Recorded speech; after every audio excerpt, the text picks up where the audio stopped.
All right, 6:30, time to get started. Summer, if you'll call the roll, please. Commissioner Patterson? Here. Commissioner Norwood? Here. Commissioner Baker? Here. Commissioner Roberts? Here. Commissioner Stallings? Here. Commissioner Dennis? Here. And Mayor Mason. Here. All present. Item number 2, invocation and flag salute. I have asked Commissioner Norwood to do the prayer and Commissioner Roberts to do the flag salute. So if you'd stand and remain standing, please. Would you please bow your heads as we pray? Lord, we thank you for this day. Thank you for blessing us to be here. Thank you for waking us up this morning, allowing us to make it into this place today. And Lord, we're just asking that you would touch us, allow your spirit to move in this place. Lord, bless us to have peace and resolution. And Lord, we'll forever give you the glory, the honor, and the praise. In Jesus' name we pray. Amen. Amen. Please join me. I pledge Allegiance to the flag of the United States of America and to the republic for which it stands, one nation, under God, indivisible, with liberty and justice for all. Thank you. Be seated.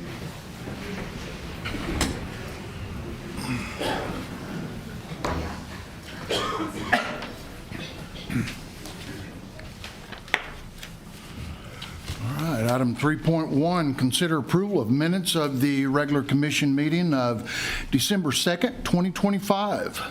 Move to approve. Second it. I have a motion and a second. Cast your ballots. Motion passes 7-0. Item number 4, awards, presentations, proclamations, and organizational business. 4.1, present pet available for adoption at the city's Animal Welfare Department. Who's our guest tonight? Tonight I have Benjamin. Benjamin. Yes. Or Murphy. I call him Murphy. I don't know why I named him Benjamin. He looks more like a Murphy. Come here. So Benjamin is approximately 1 to 2 years old. He is a mixed breed, kind of thinking shepherd and boxer mix. He is super friendly, loves to give us hugs, and absolutely adores kids. He is located in Pen 16. He had the privilege of going to the Christmas Critters Saturday, and he did well with everybody he met, even the mascot that was out there. He is very food motivated. He knows sit, and sometimes he will lay down on command. Come here. Hey, can you sit? Sit. And he's got the cutest, most expressions on his faces.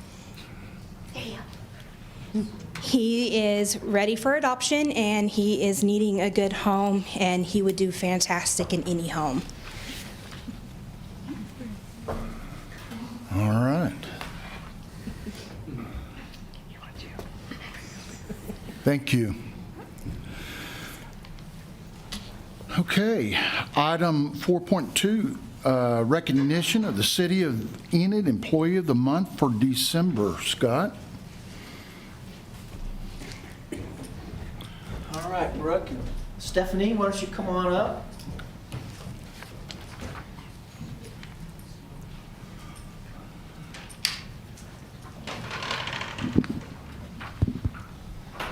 We've got great staff here at the City of Enid, and I'm so proud to introduce to you Stephanie Cervantes. She's our environmental specialist, and she's been with the city for a time now and taken a transition in a different role and is doing a really good job as our environmental specialist. Kind of had to pioneer your way through some of it, but outstanding effort and outstanding work. So we are just so proud of you and glad to have you on the team. Brooke, would you like to say anything? Sure. Shortly after Stephanie started this role, we had a major environmental incident in town, and she really dug deep into it, learned a lot of things, taught us a lot of things, and helped us work through that. And so we're just really proud of the work she's doing. She's a hard worker. She's very committed, and we're happy to have her. Thank you, Scott, Brooke, for all your support, especially, and all my coworkers. It's really been a team effort, honestly.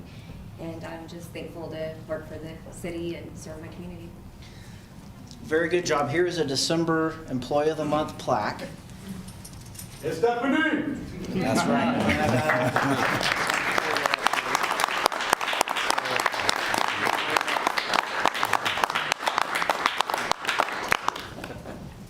good. I tell you what, if you're going to stay down, I'm going to jump to 4.4, recognition of retiring City of Enid employees. And I'm not sure how many are in the audience, but Linda Pickens, is Judge Pickens here? She might have been standing out there in the lobby. She's back there. There She's she back is. there. Come on up. Come on up. Michael Honigsberg, Alan Elder, where's Alan? Yeah, come on. David Hanley, and Shirley Dills.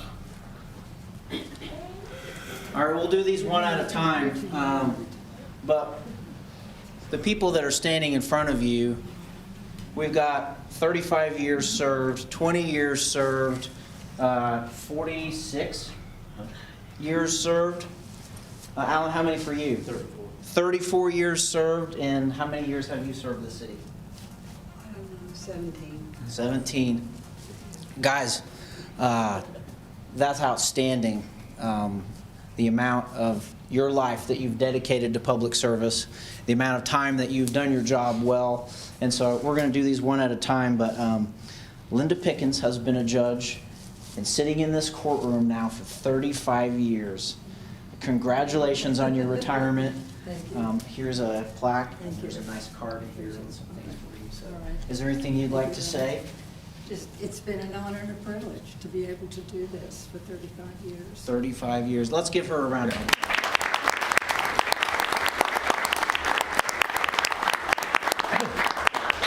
Mike Honigsberg has been our emergency director. I'm saying that wrong. Let me see if I can read. Emergency management director for now 20 years.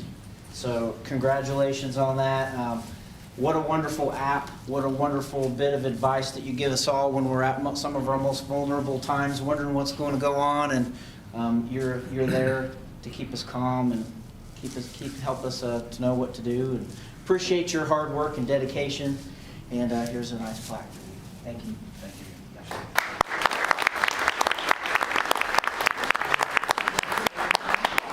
Mike, would you like to? Mike, we get an open microphone right here. I don't need the mic. I just want to say that it's been an honor and a privilege to serve the city of Enid and, of course, the county too. And I just hope that our replacement that comes along here will do a good job also. And I'll be here to help mentor that person, whether a guy or a gal, it doesn't make any difference. And so, again, thank you.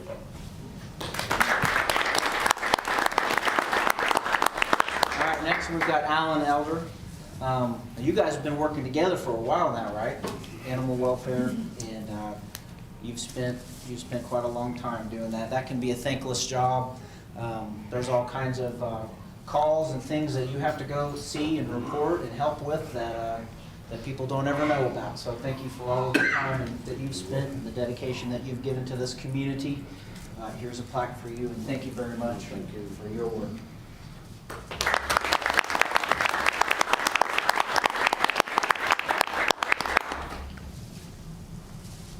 All right, David, I think you've got the most years on anyone, 46. It says here, this plaque says that you started working for the city in 1979. Is that right? I was just 1 year old in 1979. Well, congratulations on all of that time that you've dedicated for the city. Have you been working more than one department during that time? All in the same place? Wow, that's quite the dedication. Congratulations. Thank you very much. There's a plaque for you. Thank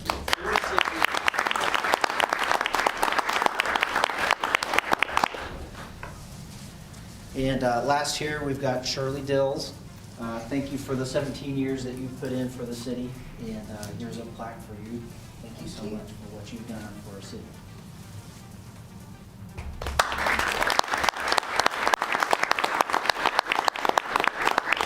I'm going to see if there's any supervisors that might want to come up here and say anything or give any gifts. So we've got Captain Fuchsa coming up here.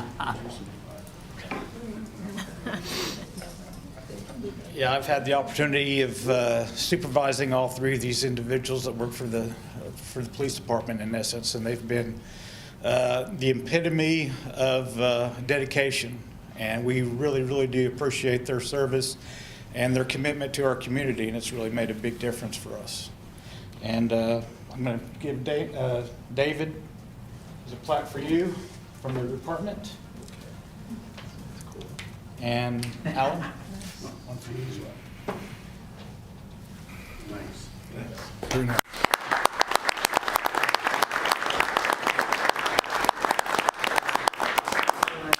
You got to say something now because you got a big plaque there. Well, I guess after all these years, it's time to party. That's cute. I just want to say thanks. It's been a long ride, so it's been a privilege. Thank you.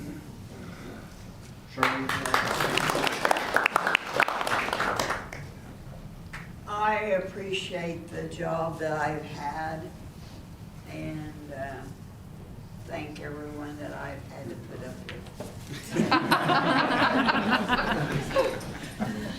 Okay.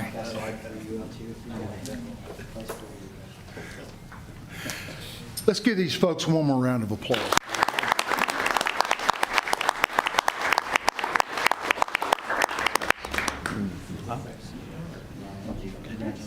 Thank you.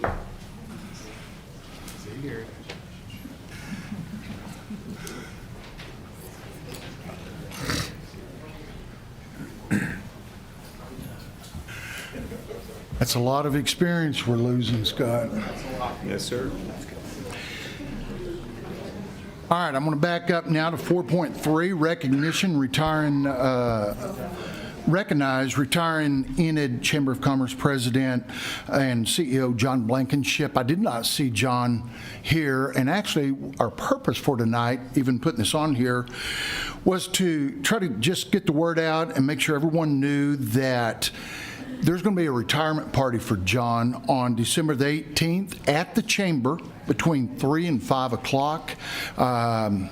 John's made such a contribution to our community. A lot of people don't realize before we had an ERDA separate from the city of Enid, John ran that also and was the president of the chamber. So, and then when we were kind of in between directors, he stepped back in and run both of those not agencies, but groups, and did it very, very well. So with that being said, please don't forget, if you're out and about and if you know John Blankenship very well, go wish him well in his retirement. December the 18th, that's this Thursday, at the Chamber from 3 to 5 o'clock. All right, item 4.5, update on the NFL Flag Football League program. Jessica, I think this is you. Hi. I'm real fired up about this, so I'm excited to show you. I heard this is simple to use. Good evening, commissioners. I was given the opportunity to create a new recreational activity program for our community, and I'm just going to tell you, it's a lot bigger and more overwhelming than I anticipated, but it's going to be awesome. So I just kind of wanted to walk you through NFL Flag and show you a little bit about it. As you know, oh, the S is down there. I didn't do that. The Super Bowl is a big deal every year. I don't know if you realized whenever we were all on our couches last Super Bowl, but there were commercials about youth NFL Flag. So I thought I'd show you one today just to trigger your memory.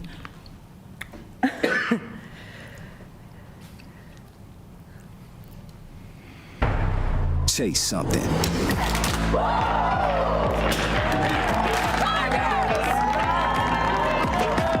More than just a flag. Chase a goal. Come on, lock in. Let's go. Push. All the way. Chase it. Let's go. Chase the big time. And juke. He's gone. Chase rings. Chase gold. Chase me. Nah, chase me.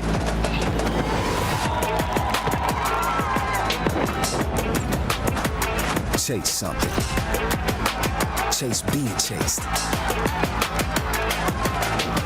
Chase all of it. It's all up for grabs now. NFL flag. Chase something. Minus the mountains, that's what we'll look like. You know, it'll be fun. So I don't know if you noticed in that commercial, there was a woman with a gold medal in her mouth. The NFL flag is officially becoming an Olympic sport at the next 2028 Olympics that are being hosted in LA and partly in Oklahoma City. So it's about to go global. There's teams in Canada, Mexico, Germany, all over the world. And recently, last week, the NFL board approved to invest $32 million into creating professional NFL flag football leagues. This is a big deal. It will become just as big as NFL tackle football. Across the United States, there are multiple states that have sanctioned or are in the process of sanctioning NFL flag, specifically females in flag, as a high school varsity and JV sport. That will add another sport opportunity for all high schools. As you can see, Oklahoma is surrounded by a few of them, so I'm guessing within the next 5 years or so we'll be on that. They have to go through the OSSAA process and all that stuff. Now, to our program. There are 3 other NFL flag leagues in the state of Oklahoma. Personally, I've gained a strong relationship with the Oklahoma City Run League, and I've kind of learned a lot. I went down there a couple weeks ago just to watch some games and shadow him around like a lost puppy, but it was very informative. It's a very fast-paced game. I'm excited to say that they are a year old, and their first winter league season, they only had 43 people signed up. This is their second winter league season. They're at 138. We are at 189 for our first season. I've got 26 teams playing over 200 games within the next several weeks, and it is beyond measure what I anticipated our first year. So I'm really excited, and I'm really happy to say that the coaches are being very supportive, and they understand that this is a new opportunity, I don't know everything, I don't know what I'm doing, but I'm learning, and so they're willing to learn and grow with me, so that's exciting. I wanted to show you, this is how I got those players.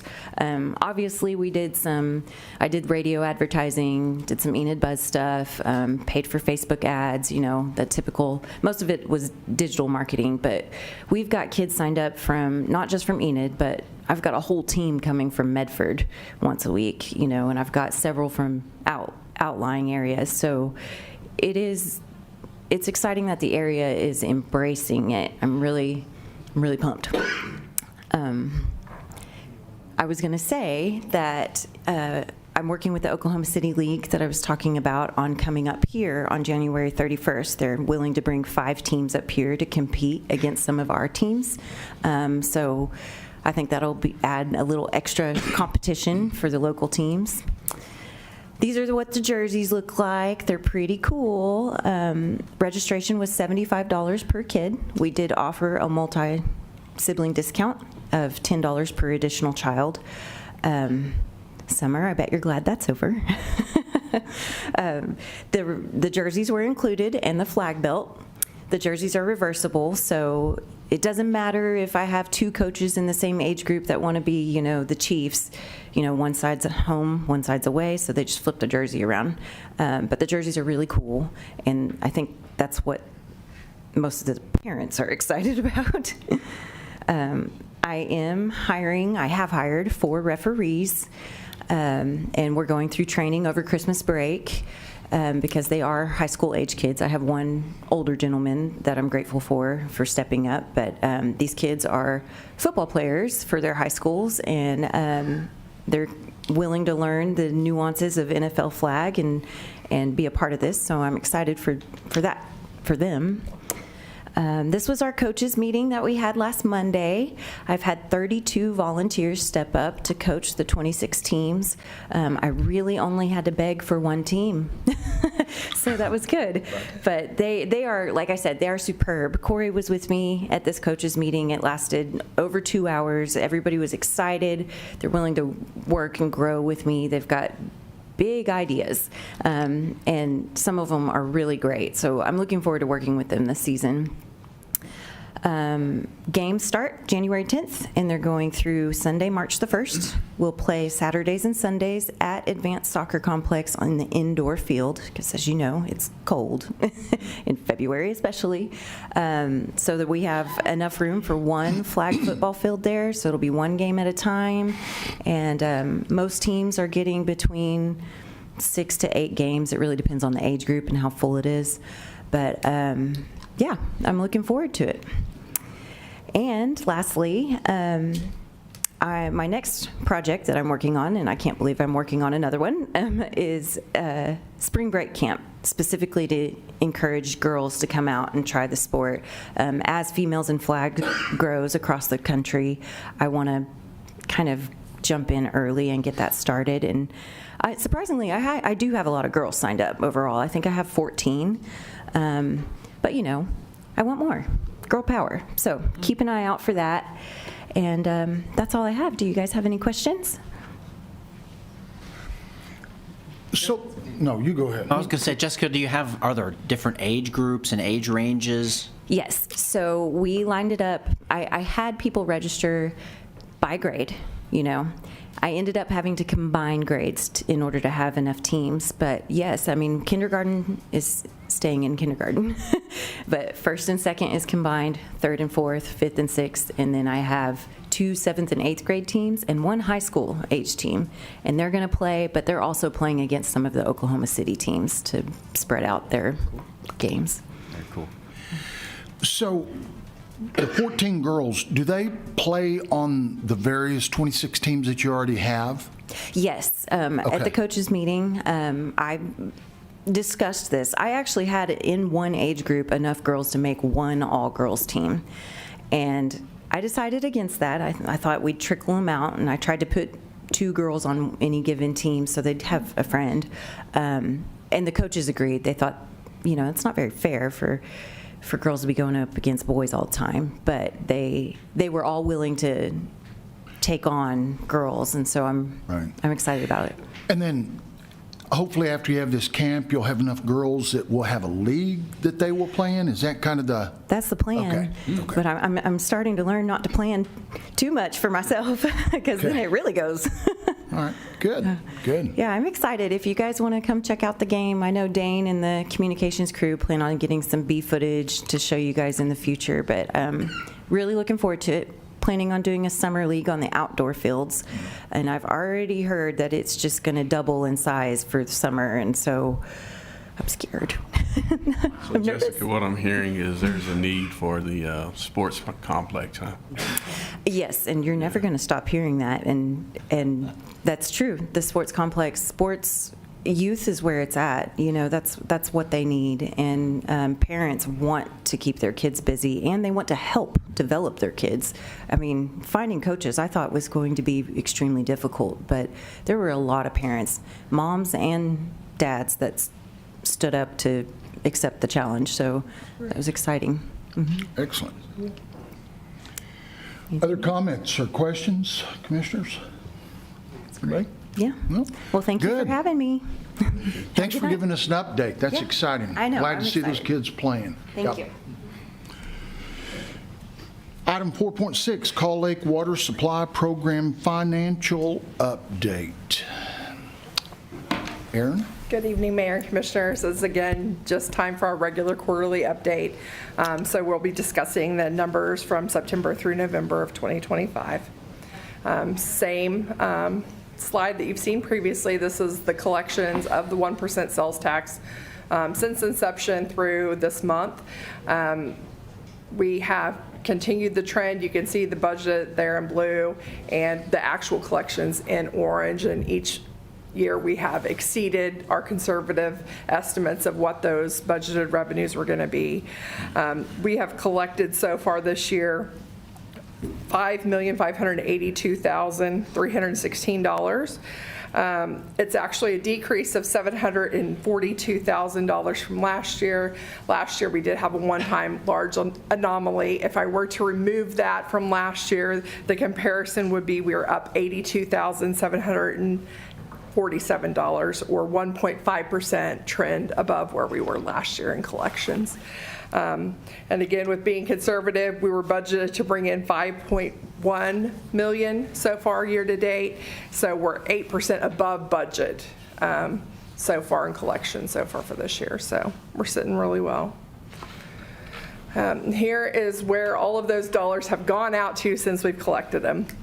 Over the length of the term of the sales tax, we've collected $85.64 million in sales tax towards the 1% for Call Lake.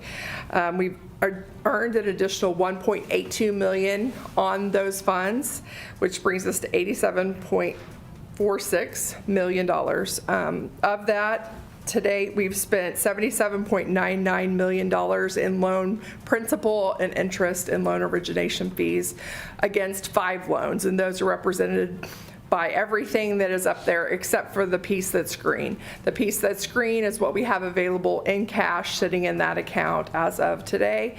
$9.4 million of that $5 million is invested in some laddered treasury bills that match up with what our future debt payments are.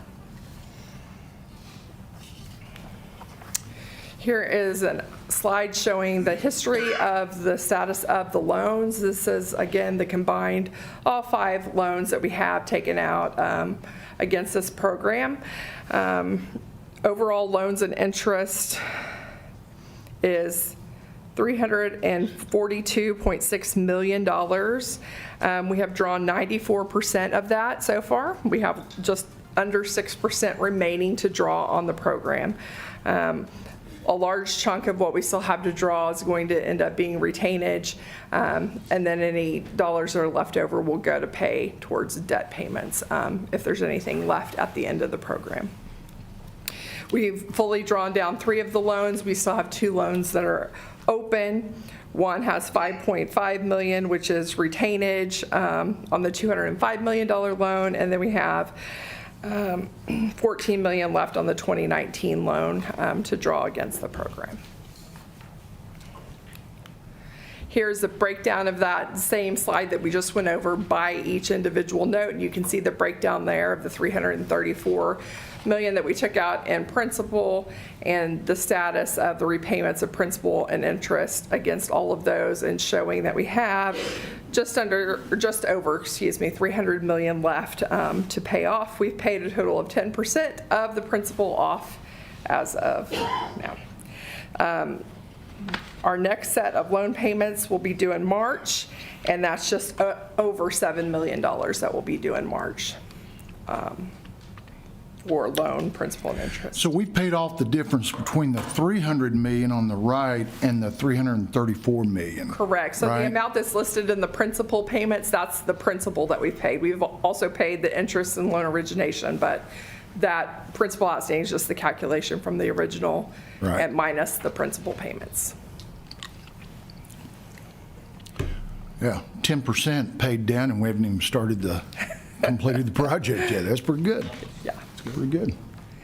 Other than the loans for this program, we did have 2 pots of grant funding that were used on this program. We had American Rescue Plan Act funding that was $9.8 million, and again, that's fully been drawn down and recognized as revenue against the program. And then we have $4 million that we're continuing to work with HUD to get access to that funding. It's a $4 million appropriation that was given by Congress directly to us for this program. It's administered by HUD. It was at the federal level and now has moved to the state level. We've gotten through all of the hurdles now with the environmental pieces that we need, and that's finally marked as complete this week. And so now we're just waiting on what the word is to get those dollars drawn down. We have about $3.2 million of money that we have ready to draw against that grant as soon as we get the go-ahead to get that drawn down. So, and that contains July through October 2025 invoices from Garney. So as soon as we get the word, I'm hoping our next quarterly update will have a different answer for you on where we're at with that, but we're continuing to work it. I know Stephen talks with our rep at HUD a couple times every week to see where we're at. So we'll stay persistent with it to get whatever done. The last slide, as always, is the status of the budget overall. $344.6 million is the budget. We spent 98% of that, or $337 million, and this again is all phases of the project from a decade ago when we started, all encompassing. And so we have 6.7 that's still encumbered, so POs issued, contract is under contract.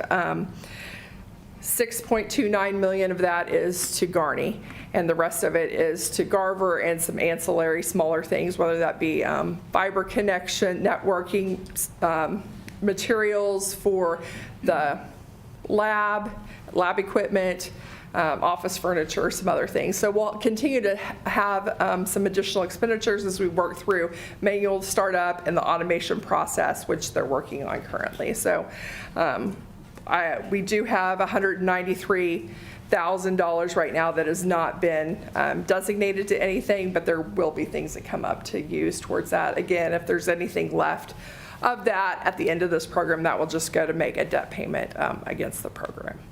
Is there questions on CAW or the finances of CAW that I can answer for anybody? So is that 6.7 million, is that totally due to Garver, or? 6.29 million of it is. Okay, so that's the design team?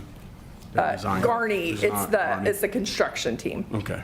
Yeah, and a large part of that is the retainage on their contract. Okay. Until the project is accepted. All right.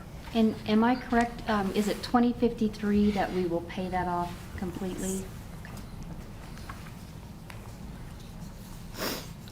There's some other loans that come off before that, though, right? Yes, the first one pays off in 2046. Yeah. So from 46 to 53 is the length of when those 5 loans will pay off. Yeah, perfect. Any other questions or comments, concerns? It seems like we're staying on budget, though. Right? We're doing well. Okay, that's,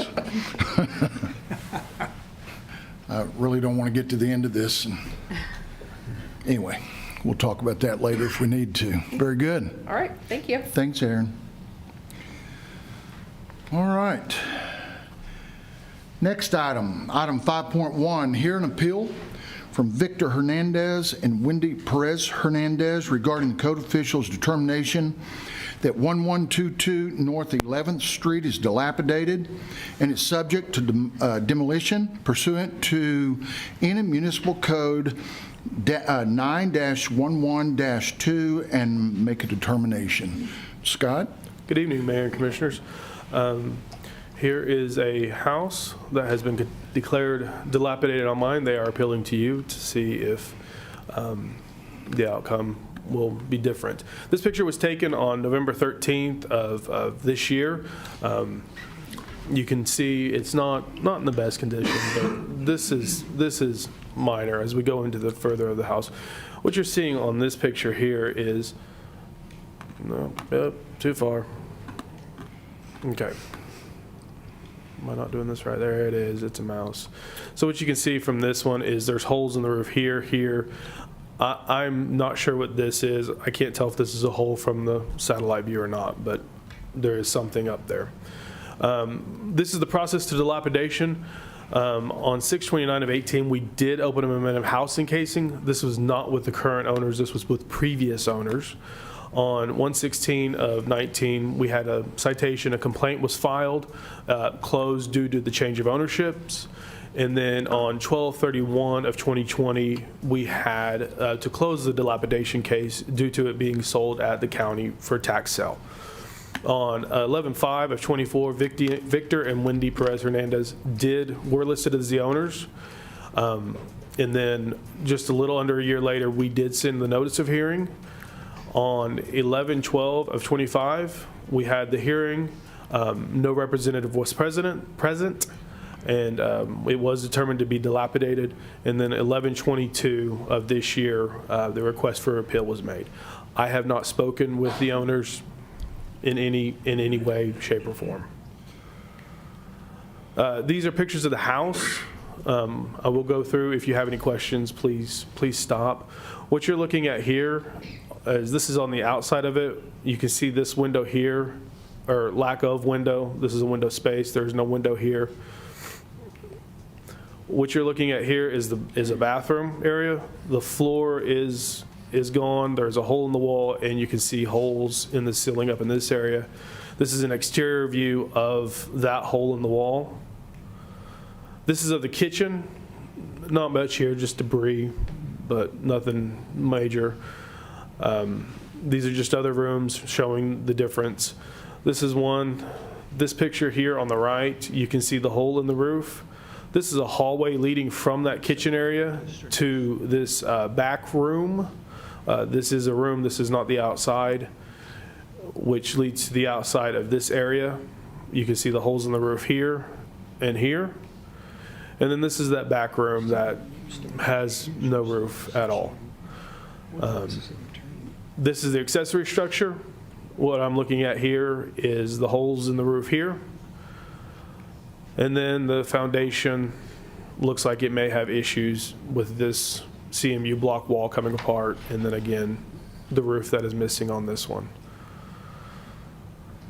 Any questions for me? When these owners, Mr. Hernandez and his wife, when they purchased this house, were they told that it had a dilapidated case on it at one time? I have not spoken to them. Okay. Are they present? They are here. Okay. We'll bring him up in just a second, okay? Do you have any other questions for Scott on this? Nobody?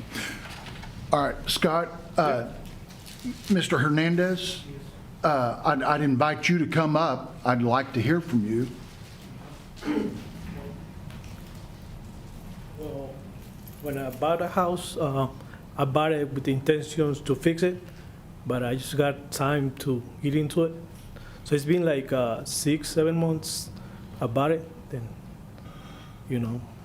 so I don't know if it has to be demolition or something like that. I just to get a letter, but it's just like. Did you, to the commissioner's question, did you know that it was in that condition when you looked at it? Yes. But I don't know, it has to be taken down, Because actually, get taxes to pay the tax on the house, and they're trying to charge me like $500 on that one. If it's in that condition, do you think that worth that?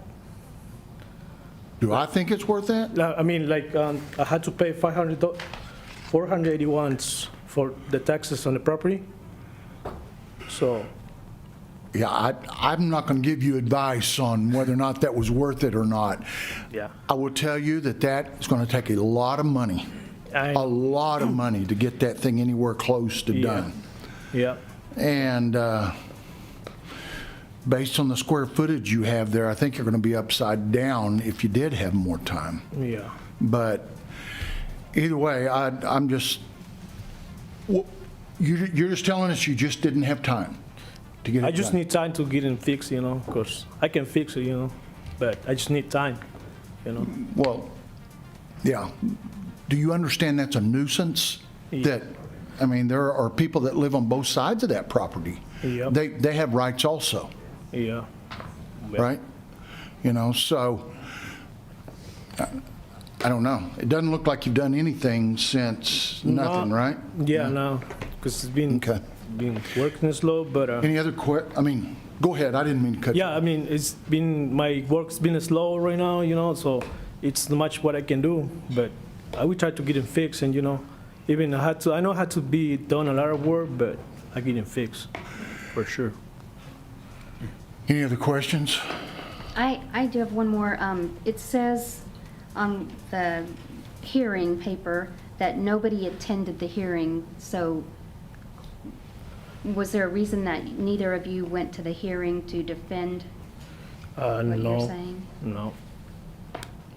And then the 22nd, when he did turn in the paperwork, is that a 10-day window that they have to appeal? Yes. Okay. Victor, were you aware there was a hearing? The what? Were you aware of a hearing? No. You wasn't aware of a hearing? No. What is your capacity or plan to fix it? What do you mean, like? Like what is, if, we're giving you, you're asking for more time, what is the plan to execute in that period of time? Do you have the capacity to do it? Do you have the Yes. finances to do it? Yeah. What is your plan? Yeah, I'm planning to fix it, like sabbing houses, looks like that, and turn a good houses, I mean, I can get it, I can fix it, but I just need time, How much time do you need? I don't know, it's probably at 6 months.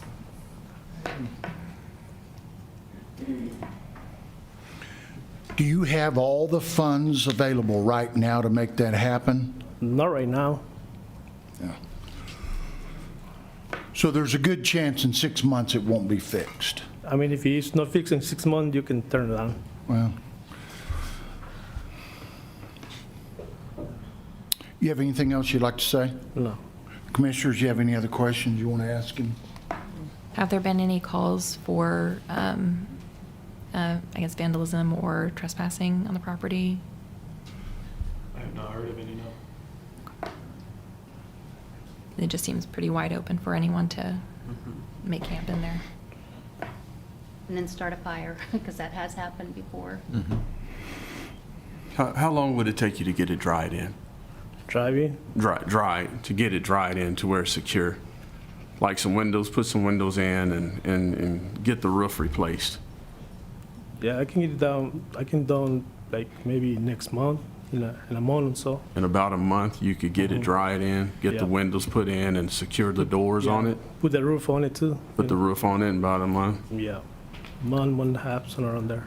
Scott, are the rafters rotted out too? There would be some that I'd question, yes. Especially towards the back of the house. So it's not just the decking then, is it? No.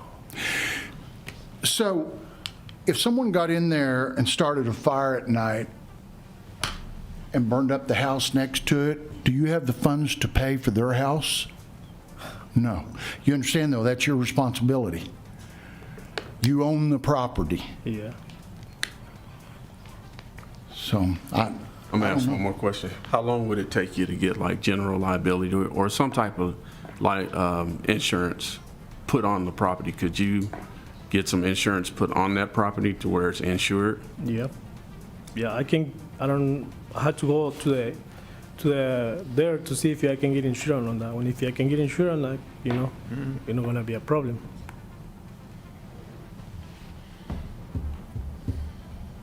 Is that something that we could do, like we have done before? Like Give a 45 certain amount of days? time to prove, to bring proof of insurance? So I'm hearing that you said 30 days you can have that thing in the dry. Roof on it, windows in it, and doors.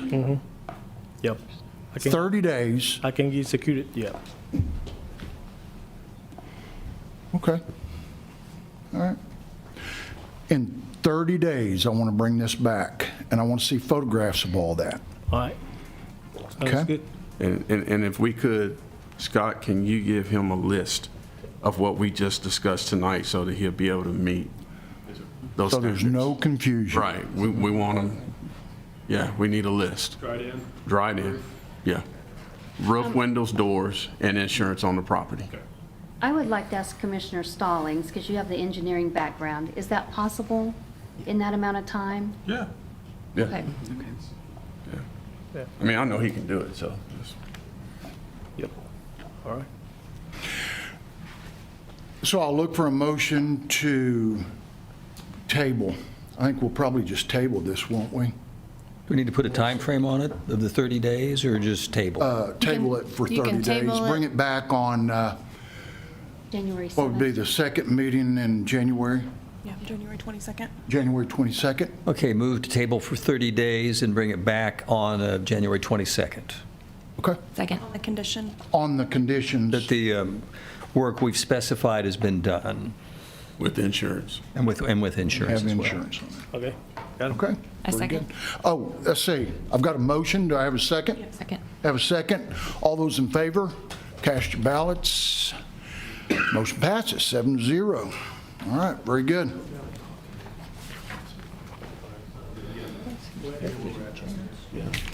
All right, item 5.2.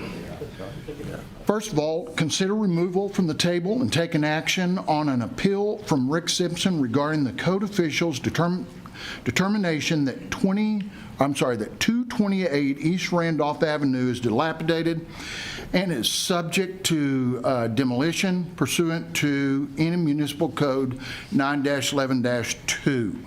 So first thing I need to have is a motion to take it off the table. So moved. Second. I have a motion and a second. Cast your ballots. All right, the item is back off the table. I'll remind everybody that from 2 months ago was not a hearing. It was an action item. Okay, everybody understands that? Same thing tonight. So, Scott? Good evening. Did you need? I'm going to go over this. Part of this presentation is just a recap. Please stop me if you have any questions or need clarification on it. I believe we understand the previous steps. I will slow down when we get to some new steps. Here are pictures on the left are from the previous slideshow we brought to you last 2 months ago. The ones on the right are the current ones we got. What we're looking at really is there's not much change. A little bit later I'll show you one of the significant changes that was made in this time. This is the prior to the beginning of the dilapidation process. We did start in August of 24. That's where I stepped in and started talking to Mr. Simpson. And then in 11/22, we were trying to get something going. And that's when, I'll get over this slide. This is just the overhead view from GIS showing the giant hole in the roof. This is the portion I was talking about. The pictures on the left were from the previous slideshow. The one on the right, I don't know if you can see it, but it has been boarded up, secured better than what it was. Here's our process to dilapidation. This was, again, showing last time. The things I do want to point out is that on April 10th of 2025, we did have a hearing with Mr. Simpson, and we agreed upon the 4 dates here, none of which were met. This is the appeal process. This is where we are now. On October 7th of this year, the council heard the appeal and tabled until today, giving time to provide the following documents. The requested items were a plan of action, including scope of work, timeline, a signed contract, and proof of liability insurance. Since then, we have only received a proof of liability insurance, and we have also received a structural engineer report. These are just pictures from the last slideshow. I have not entered since I took these pictures. It is to my understanding that these have not changed. This is the potential demolition timeline. I'm saying 6 to 8 months. Some discussions today. I think it may push it out to maybe 9 months timeline. 30 business days. This gives Mr. Simpson the right to appeal to district court on this decision. We wait 30 days. That puts everything on pause, giving the time for his rights. Up to 60 days, this will give us the time to test for asbestos and the remediation if there is asbestos. This will be bids to be received. 30 to 45 is for the remediation of the asbestos. That's kind of a typical timeline for larger projects. 30 to 45 days for the demolition bids and contracts to go out and come back. This is where we may add in another month due to a potential cost. It will most likely have to go to competitive bidding. 2 to 3 months to complete the demolition cleanup. And then 6 months after the completion of that demolition, the owner can pay the invoice before the lien is certified with the county. Any questions? So can you go back to the first slide where it showed, right? Okay, come on, go the other way. Sorry. Where it gave the recommendations. Keep going. Keep going. Right here. The next one, I believe. Right there. On that last line item, actually the second one, a plan of action. So you're saying the only thing that has happened is there's been a liability insurance placed on this? Nothing else? That's all I have received, yes. No timeline, scope of timeline of work to be done, or a signed contract? I have not seen any of those items, no. Okay.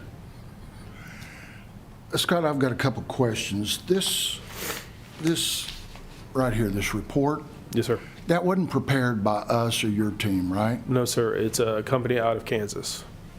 That is certified engineers. Correct. And I saw a stamp on the back of it that says what they say on this is correct, based on their education. Behind that building, on the north side,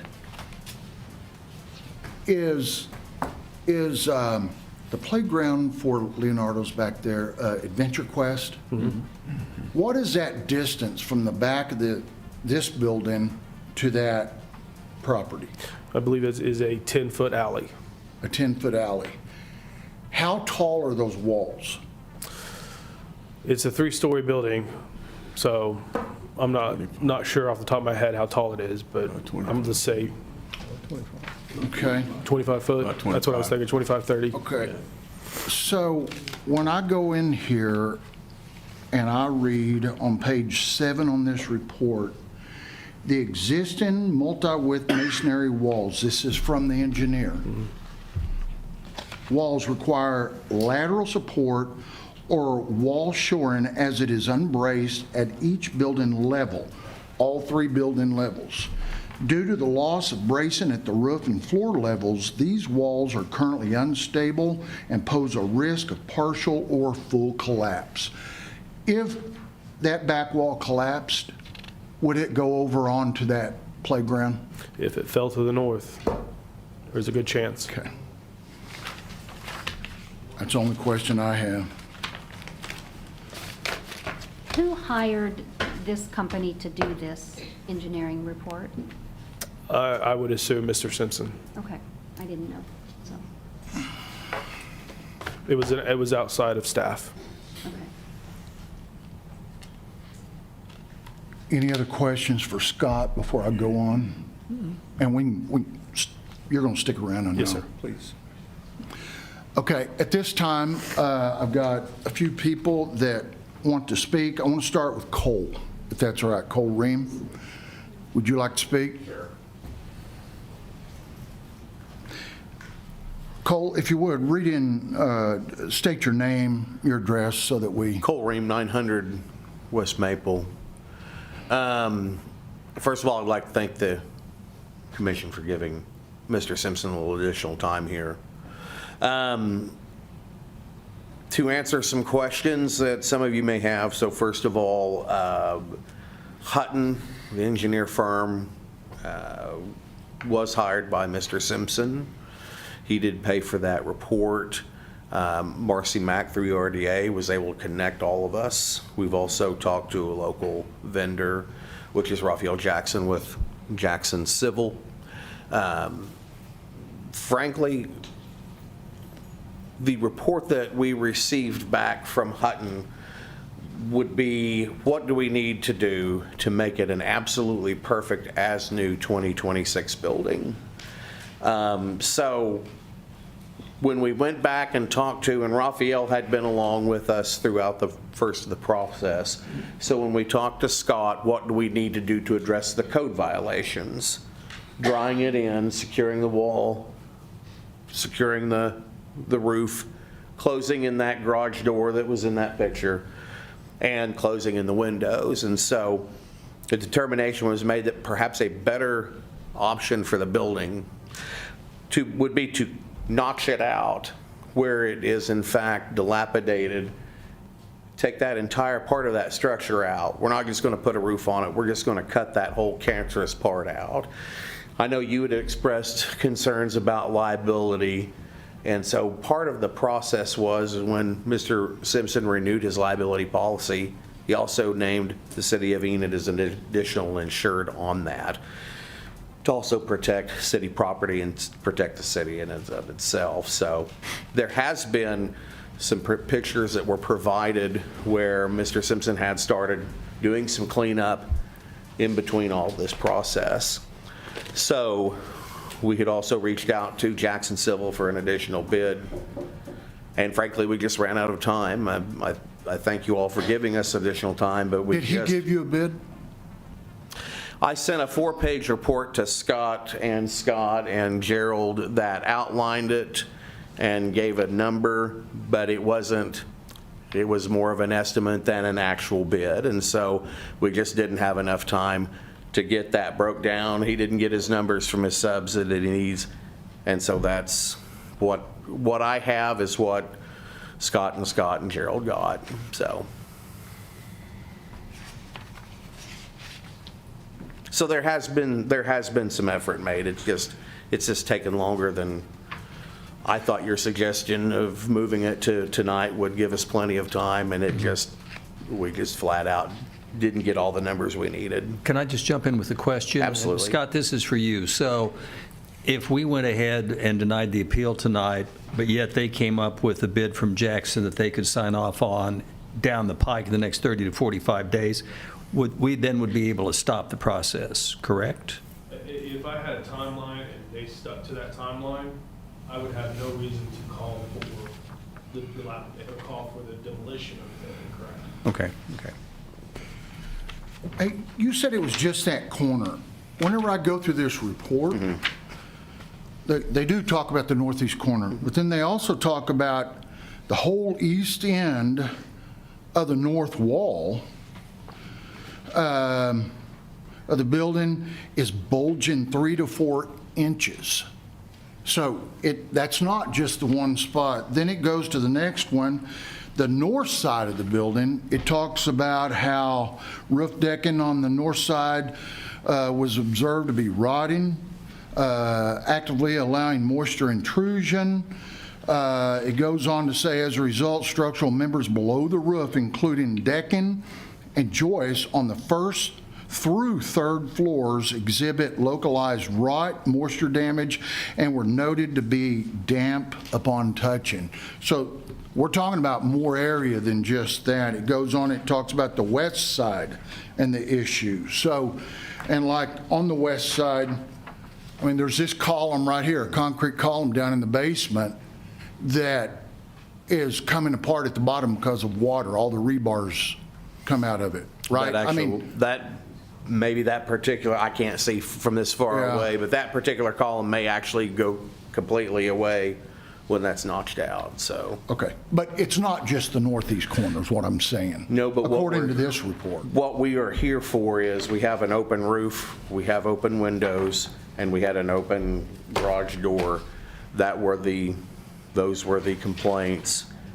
And so the plan is, or the plan was, or like I said, we're just out of time tonight, was to somehow knock all of that bad area out, cover the windows, the door's been covered after the construction. That overhead door wouldn't even be there anymore. That would no longer be part of the structure. So you're not saying that you're going to just cut it out and demolish part of the building. You're saying you're just going to close that area off? No. Okay.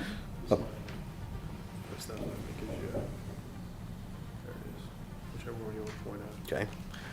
So, forgive me, this is a little clunky for me. So there is a portion, and I wouldn't recommend you go inside, but if you were inside, you could see that there is some very heavy metal framing.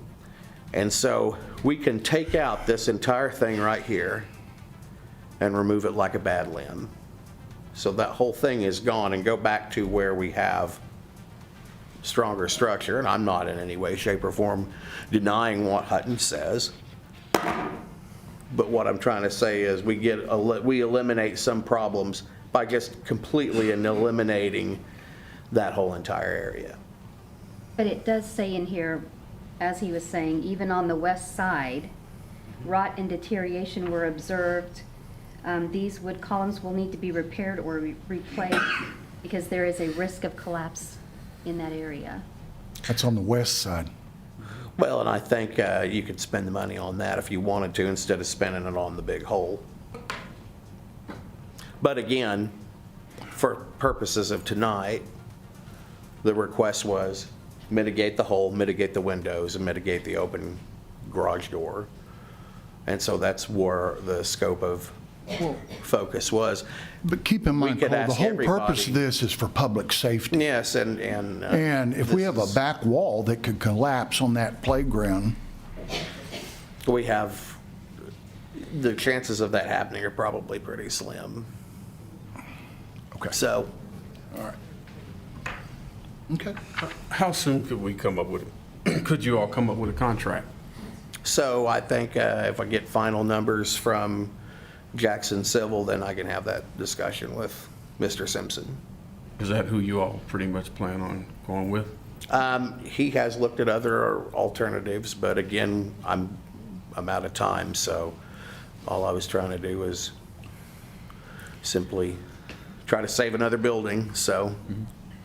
Now, Cole, I saw that quote, and I thought it was more ready to go than I thought that was pretty much an official quote. Correct me if I'm wrong, but I won't get into the business of what the numbers were on that quote, but they were fairly shocking to me. Thinking about the value of the building and how much investment, would be a good. I guess that's not for me to decide, but I guess I just thought that quote was pretty much actionable, ready to go. The response I got was that there was still some fine tuning, and it's probably, he was still waiting on at that time when I sent it to everybody. He was still waiting on some numbers back from the subs. Another, I guess, concern that I would have, just thinking about and looking into that structural engineer report, even the professional engineer, was concerned about getting into a project and then realizing in the middle of it that there might be more to do. So I don't know how those go with quotes, but I know sometimes we get quotes from the city of Enid, and then there's change orders because there's additional work required, and I don't know what that risk is, but I think that would certainly be a consideration for the owner. I think he's taken that in consideration as well. I'll let him speak to that. And I'd like to say, I don't believe this lands on the contractor. I believe that if there was an agreement made and a contract written, any contractor that's in business like myself that need money, we're gonna go out there and get it. We're gonna work and make it happen. So I don't think it's landing on Jackson Civil in their defense. I don't believe that. I know better than that, and I hope it don't look like that, because that's not the case. No, and that's not what we're implying. What I received was a bid proposal, not a contractual document. Okay. I think what we probably need, though, is some sort of a plan. See something on paper of what they're really going to do. Bring that to us. Let the staff take a look at that. If it's in keeping with what the engineer said, then we'll move forward. And I'm not in a rush to crash this building at all. I hope that it happens, that we can keep the building. But we got to go through it in a methodical process, and we can't just keep pushing it down the street because a contractor didn't provide him numbers this week or last week or something. But I'm willing to give him some more time. I don't know what that is, but if we get some type of a plan, we can look at it. So. And they'll, Scott, to be clear, they'll have 6 to 9 more months, right? Yes. I mean, that they could bring a plan and say, here you go. At that point, We've got a contractor lined up, ready to go. So, So even if we deny the appeal, they That's right. still have that Still little have time. window That's of right. time to show us that That's they're right. serious about doing something. Yep. And in the meantime, you still have liability insurance that covers the property in the city of Enid. And there's one other thing I'd like to bring up. Thank you, Rob, for what you said. It was very instrumental. We do need to put some type of fencing or a barricade or something up there, because we don't know if it's going to go or when it's going to go. It can be 2 years or 2 minutes from now. We don't know. But to protect the safety of the public, something needs to be barricaded around that building until that structure is fixed. That's not a residential home. That's a huge building. I used to go in there when I was a kid. I've been in there many times myself, so. Yeah. I agree. Colt, you have anything else you'd like to say? I don't, unless you have any other questions for me. Okay. Commissioners, you have more questions? More questions? Okay, I'm going to call Mr. Simpson. You'd signed up to speak as well.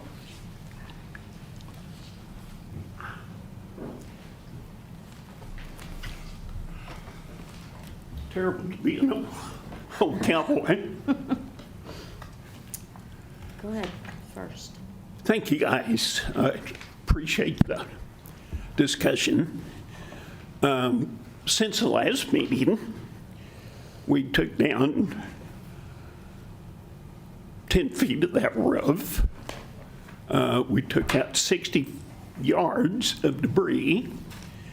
We fixed that back garage door, and we have a man waiting to do the windows and have a contract with him.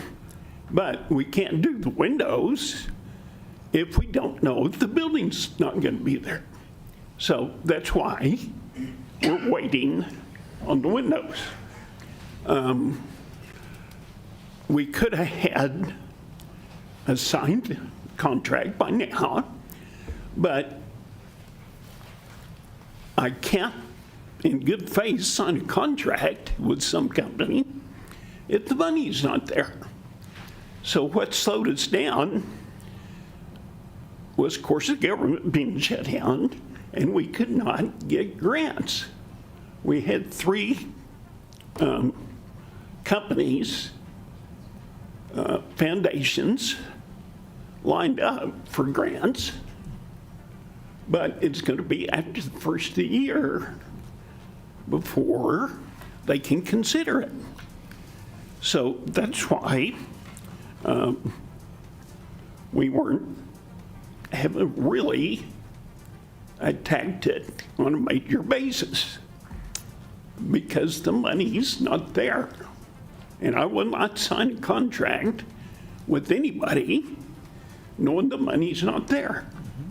It has to be there before I'll sign it. However, while we were applying for the grants and working on that process, we also were, so Rick had given me permission to be, boots on the ground, getting a hold of contractors, roofing companies, structural engineers, etc. However, he wanted to wait because Cole has put in an extensive amount of time on getting this bid from Hutton, because we weren't able to really get any bids back prior to that. And when he was here, he said it would be 2 weeks. He wasn't sure if it was from the phone call he had with them the week before or from the meeting, but that's what we were waiting on. So Rick said, before you start bringing other contractors in, and I can't do anything without his approval, I'm just here to help where he needs some help. And so he said, I want to get that bid and I want to see what it is and go forward, and that was Hutton. So in that time, I was contacting contractors, structural people, as well as roofing companies, and lining them up and letting them know that we're waiting for this bid. And then, based on what we find out at that time, then we're going to be reaching out. So from the October 7th meeting, instead of 2 weeks, it was October 31st before it was in Rick's hands. So we lost all of October. It was emailed out on the 27th, which was Monday of that last week of October, but it was delivered to Rick on Friday the 31st. just before noon.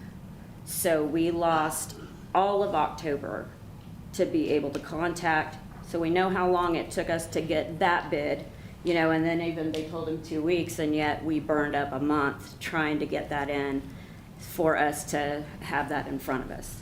So we know at that point, it's a pretty long process, but we And had. let me ask you, why could you not get other bids while you're waiting on Hutton?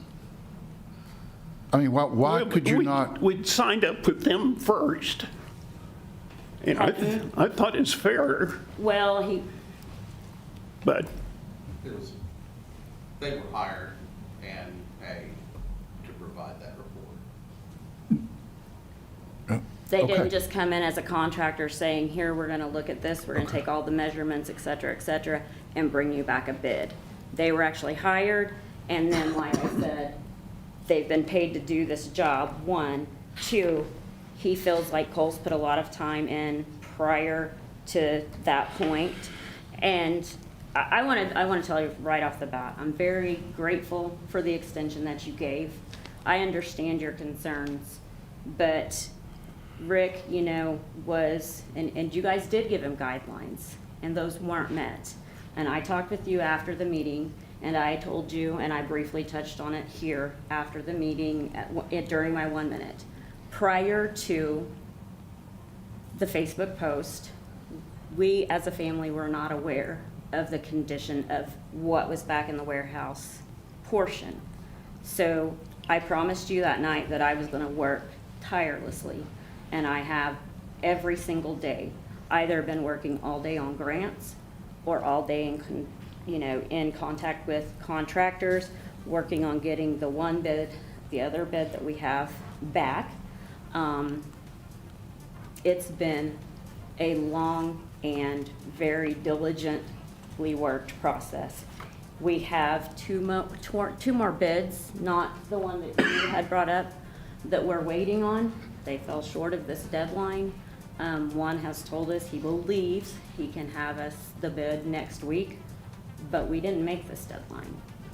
And I honestly am very disappointed because I thought that, I did know it was gonna be a long process. I know that it's hard to get bids. I didn't realize, the problem is when you're working on somebody else's schedule, you can go bam, bam, bam, and you can be getting your ducks in a row, but then they come out, they take a look, and then you wait. Now, am I contacting them in between? Yes. Am I contacting them weekly? Yes. But at this point, we've had one other company, and we do not have a signed contract. We do have people that should have those to us pretty quick. One says by next week, but we didn't meet this deadline. You know, he let you know that he did have insurance at the last meeting. He did. I seen the certificate right after that, so we knew that that was off of the table. And I just feel like we have diligently worked, I have diligently worked, and which is what I told you I would do. And, you know, as I told you, Rick's 75 years old. He did miss those things. He's going to a meeting, and you guys were very generous with him. You had meetings with him. You know, you said, we need, you know, we're giving you a timeline here. You've got these 4 dates to meet. He's not even taking notes. I mean, sorry, Rick. As you can see, I am. But prior to that, I wasn't working on it. I didn't have that timeline, and so we're coming in at the end, and that's not, you know, it's not fair to you. And I understand your concerns, and we fully are aware that there are some huge issues. And I just feel like if we had time and we're willing, you know, if there's, you know, some kind of a written statement that you want to write up, let us go over it and say this is what we expect and actually sign that, then we're willing to do that, because we're not going to stop working on this. But just going ahead and filing to have it declared dilapidated and demolished, I've worked a lot of hours, day after day after day. And we're so close, and we're so close to having 2 more bids. The one, you know, company that has gone in actually in conjunction, there's 2 companies that are working on the roofing part, and then we have a structural contractor that's coming in, general contractor that's coming in to do all of the stabilizing, et cetera. That one came in at 1.7 million. So if you would like to see that, do you? Sure. I mean, if you want to bring it up here, that's great. Doesn't have all of the other things within it, but that is their time, that is their timeline there. That is hitting all of the points, the course of the scope of work. And I'm going to pass it down to the other okay, commissioner. And that's including And if you'll go back to the windows. microphone Yeah. so they can hear you at home. And that's including the windows, other areas throughout, as the engineer's report states that there are other issues throughout the building. That's going throughout the building and addressing those other areas. The north wall of that building, all of the rot in the flooring that talks about, that is due to those windows. We're very well aware that that has got to be addressed in this scope of work with this northeast corner, because with the windows, the rains came in, and that is. Why didn't you sign the contract, that one? I mean, there's a line on there to sign a contract. Well, because we're still waiting on two more, and if you look at the difference between Hutton's and that one, that's a huge difference. Hutton's isn't even a complete bid. If you look on page 1, 2, 3, 4, it says estimate excludes, and it has, I think, 8, 3, 4, 5, 6, 7, 8, 10 things that it excludes. All of those things in a $1.9 million bid that are excluded are included on this bid. So this one would have came in probably closer to 3. So if that one came in that much, I mean, let's be realistic. We would be stupid. It wouldn't be wise for us to go ahead and sign something when we've got 2 more that are so close. Plus, in the meantime, I did start talking with NODA and working on grants that we qualify as a nonprofit organization. At that time, as you know, the government was shut down. They did not open back up till mid-November. But we had which grants that we do qualify ready to submit our application at that time. Problem being, you're in the middle of November and funding for the year of 2025 is used. So what she has told me, that those same 3 grants that we qualify for, that we will fire those back off come January 1st. So that's going to give us extra funding to go towards this. And when he says, I'm not going to, in good faith, sign an estimate or a contract when the money's not there, I mean, you brought up the funds from the sale of we don't need to go there, but you know that wouldn't even begin to take a chunk out of Hutton's bid. So then, or contract, their bid, because that doesn't even include everything. So then you get that one in, and it's at 1.3 something, I believe. 1.7. 1.7.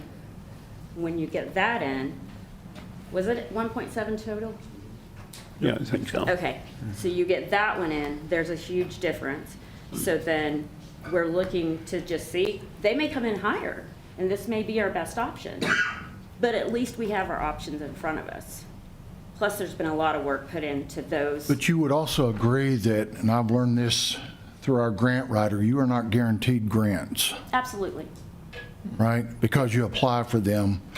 There's a lot of people apply for grants. Absolutely. The same money, the exact same money. Yes, sir. Yeah. And I mean, I know that, and we've got other things that, in the works. We've got other people that we're talking to.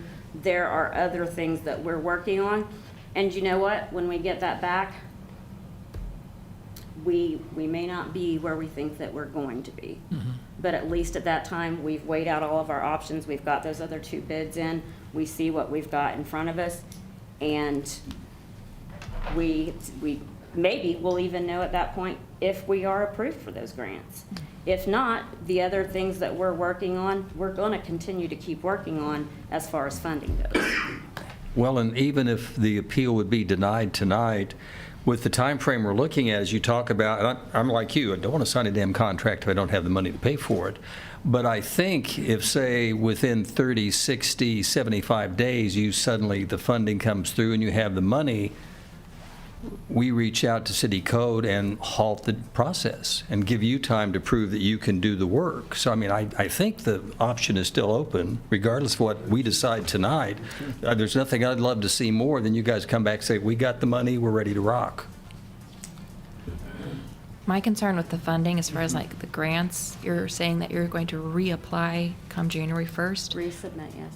That's a very long process. I'm aware, yes. Well, on top of that, you're we're aware of talking, that. and then to receive those funds, I mean, just being on CDBG, I mean, 6 months plus to receive the funds We from a have the grant? first payment on even that bit, but the thing is carrying out the rest of it and coming up with those To have funds. all the money, We're already yeah. talking with other people, and we have other things going on, trying to collect those funds, investors, et cetera. So it's not that we're sitting here, No, I'm not saying you with are. no, I understand, but we are working on other things. We have other irons on the fire, I just feel like, I understand what you're saying. You're gonna have that additional 6 months, but I don't know. I don't see why it needs to be slated for demolition Well, right now. If we could even get it pushed out A and we lot get of those places, 2 next bids in. they're not going to invest or give grants to a building that's condemned. Why should they?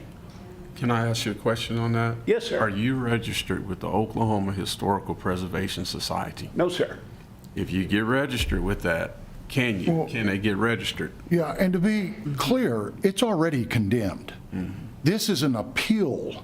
Okay. All right, so the building is condemned and slated for demolition. This is just whether or not we accept an appeal. Okay. That's all this is. Okay. So, yeah, I don't want you to think that we're about to condemn it. That's already been done. Okay? Any other questions? Has his hand up. When they're done, can I clarify a couple of things? Sure. I did want to say, I appreciate your attitude. I don't know your name, but Missy. okay, I appreciate your attitude towards us as far as you're not blaming us. Because at one point, it did kind of feel like we were getting the blame, that we were being accused of just wanting to tear down your building, which is the farthest thing from the truth. So I do appreciate you saying what you have tonight. My big concern is that part of the building that could fall down any minute, if we're being honest. A big heavy snow this winter, I mean, we don't know when that might go. So my big concern is not allowing the public in that section of the building or even walking down the sidewalk. So the barricading, barricading off the inside of that building so people can't get over. That building is the very far northeast corner of the building. Nobody's been in that. He wasn't even going back there regularly, which is how this got to the extent No, that but it the is. engineering report says that back wall. Right. Says that Nobody's back close wall. to that. Huh? Nobody's close to They're that. stating that it could fall No, outward. but the playground is close to that. Yeah, but I mean, as far as people going in, Yes. we keep everybody away from there. I mean, can you get it to that side? This one. Yeah, I've got a lot. What, So what they're it's up talking front. about is, where does the museum stop? A little bit further north? If you, right about there. No, where that line is, but this then, one right here? no, go forward. The one that runs straight from, the west to the east, go down. Go down.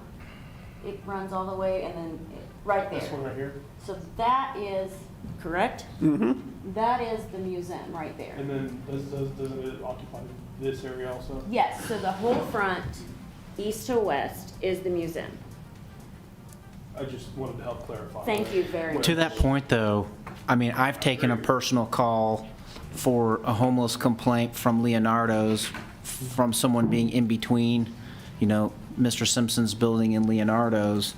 So to your point about trying to barricade and keep people out. I mean, the cost of any human life, nobody wants to put a dollar amount on that, but I have personally fielded a complaint from people in that area. So just to your point, that alley should be at a minimum barricaded off to protect anyone who might wander back there. Correct. And so I think the thing is so that can be the first thing we're addressing while we're continuing to get these contracts in and continuing to work on funding. That can be the first thing we address. We can be addressing that, tomorrow. We can be contacting people, getting the barricades put up on the outside of the building. But as far as the inside, that's far from public access. Like I said, Rick doesn't even go back there, which is how the initial collapse happened, is because that's 3 stories back there and it's a warehouse portion of a warehouse building that's only being used up at the front. So Yes, it ma'am. should have I been understand addressed. that. I worry about that wall falling north. And that is on the first list of items. I mean, obviously, structural has to come before roof, but everybody that we're works with right now, that is the first thing that they're addressing is, stabilizing the structural portion of the building. I mean, that's the first thing to address, obviously all the way up, and then giving it the stabilization. Stabilization, yeah. I've got a lot of, okay, but the stability to then hold the roof. So you've got to work, through 3 floors. So, I mean, that's where we're at, and, I mean, honestly, I would like time to get those other 2 bids in before, we go ahead and move forward with the demolition process and all of that, because if we get those in and that's something that's workable, then we can just go ahead and sign and begin moving forward. Okay. I have some of the same concerns as others have stated about the public safety, about numerous deadlines over years that have not been met. And I'm just highly concerned that you're very reliant on grant funding, which if it's a federal grant, you're not going to receive any of those funds till October. So the theme here is more time. What are you requesting? Well, we'd like time. How much time? I don't know. I've never done this That before. being said, Yeah. if this next bid comes in and it is doable, the man has told us he thinks by June it can be dried in, the roof, and it can be framed up, the structure stabilized, all the debris removed, and a roof over that, and then work on and have all the windows, so be dried in. But you said you needed grant money to do that. Where's the money going to? We don't know an exact amount yet, sir. So that's the problem. The underlying problem is we don't know an exact amount. One bid is 2 million almost, but it excludes 10 major points. And then this one includes. I guess where I'm at on that, you've got a bid at 1.9, you've got one at 1.7. What's the bid you're anticipating coming in that you won't be waiting on grant money? Sir, I don't know, because when I was looking over this, the second one, I think you guys may still have it. When I was looking through this one, with another contractor that we're working with, he proceeds to go through the measurements of that corner and just the price of materials that our bid that was lower has listed for a certain portion. All 3 levels, but just, I don't remember if it was like floor joists and the beams. So he then does the math. He said they've got twice the material listed here. Why? Because until we signed this, material prices fluctuate. And so what they've done is they've given us I don't want to say sloppy estimate. They've figured high instead of doing the exact square footage times 3, the floors, etc.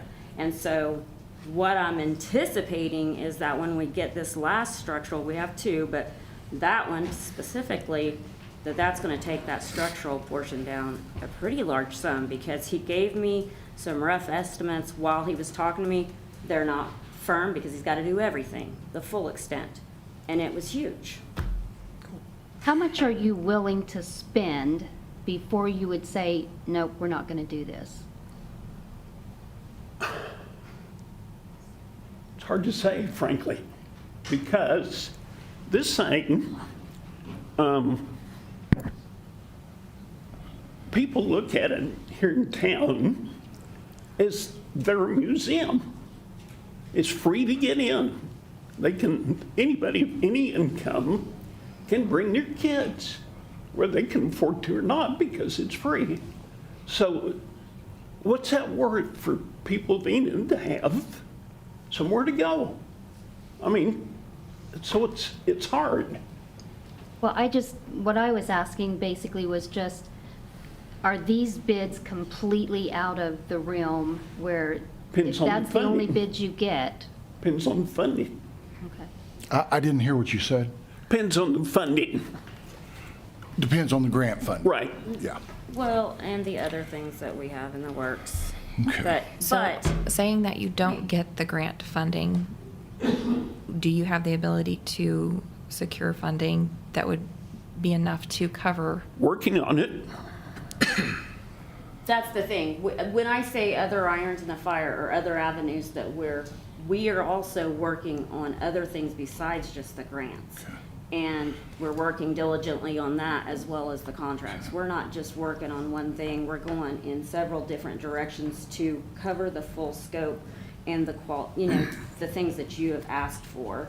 And they're fair, and I understand. And to address your point, we've given deadlines and we've given time, and 75 years old, like I said, it's not taking notes. They've always been very private, and they have always ran that museum, taken care of that museum, and did it on their own privately. Nobody knew anything. So this is a huge step for Rick. I believe he'd agree for me to be standing here. Well, it is. And throughout 2 months, Yeah. going over finances and discussing all of this and what lies before us, because they've always done it alone. But they is now he, and he is 75, and he didn't come to me and say, hey, we've got a problem, and this is what's happened back here. So I found out about it October 1st, the end of September. And so I'm not that young, but I'll let you know that since that time, we have been working nonstop on many different avenues, including funding, including construction, including roofing, all of the things. And we do realize that there's an issue. And when I looked at that slideshow that first night, because I came in here blind, I didn't know about the timelines that had been set and about the notices that had been sent out. So that's ugly, quite honestly. It's ugly. But he wouldn't ask for help. And now he has, and we're working. So I've got a few more people I need to talk to. Is there anything else you'd like to say? No. I don't think so. Thank you guys for your time. Okay. Appreciate it. Cole, I'll bring you back up. You wanted to say something else? And then I've got, If you would like the other people. I'm sorry? If you would like to let the other folks speak first. Go ahead. Go ahead, and then I'll bring them up. Just briefly, and I appreciate your comments, Commissioner Norwood. We're not blaming contractors.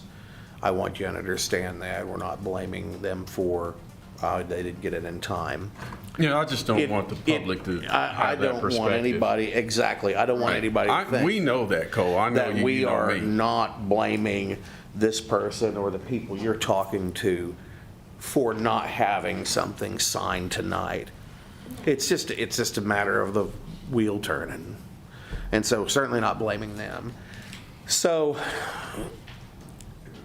with Raphael and Hutton, when we first started this conversation, Raphael was there because Hutton had expressed their desire to work with local contractors, and I know that Raphael has some ability to do that, of course. And so in those conversations and with Scott, our understanding was we need to either get that hole fixed or do something equivalent, get the windows dried and get the door overhead door dried in.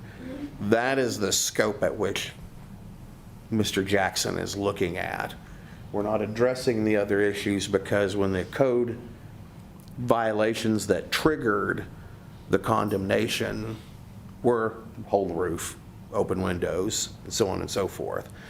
As far as the north wall, now I kind of need some clarification. If we come to Scott and say, Scott, we can do this, A, B, C, and D, for however much, 200, 500, a million, whatever it winds up being, I need to know that that is something that will satisfy us removing that if we, at whatever stage we're in. Because I can tell you that some of these things that were listed on there were issues in the 70s when Bud Nicholas sold it to KP Simpson. So, and it's survived this long and it's been there that long. Also, there is some inner structure in there, some steel beams and things that really, unless we have a tornado or we have something really extreme, I don't foresee that crumbling into Leonardo's. But you're not an engineer either, Cole. I'm not. You're a realtor. I'm also a realtor, yeah. Yeah. I mean, let's be fair. The engineer report has concern that it's going to collapse. Right? They have to put that in there, of course. Absolutely, yeah. Okay. So are you saying he didn't mean that then, but he has to put it in there? It's in there, and certainly it's not a brand-new building, and certainly it is a deficiency. What I'm trying to say is it's not going to fall tomorrow. Not going to fall tomorrow. Okay. And so our bid was for addressing the code violations. So now are we being told that if we do that, is that going to satisfy everyone, or? I mean, I just need to know. I have a couple of questions from Sure. a contractor's perspective. Would a contractor really do work on a building that was not structurally sound?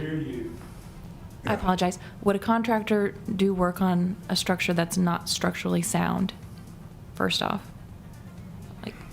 If they're an expert at it, they can. They definitely have to know what they're doing, but it's going to have to be shoring up before they get in there. It's going to have to be stabilized inside and out before they begin to work on what needs to be improved, for sure. And that's going to cost money. It's going to take time. Yeah. But it has to be stabilized internally and externally before they can get in there. So it's not just replacing the windows, replacing the roof, and closing up the garage door. There would be additional things that they would still have to do. Yes, there's Absolutely, foundational yeah. issues. Okay. Yeah, you're not going to go in there and just start tugging on it. You would bring it all the way Didn't down. think so. Just wanted to clarify. Yeah. Secondly, now that we know that there is a lot of structural issues with it, where does that put the city as far as, I wouldn't say liability, but like where would that put us if something were to happen, if the building were to collapse and fall towards the playground or to the side as someone's walking? Well, Now that we know.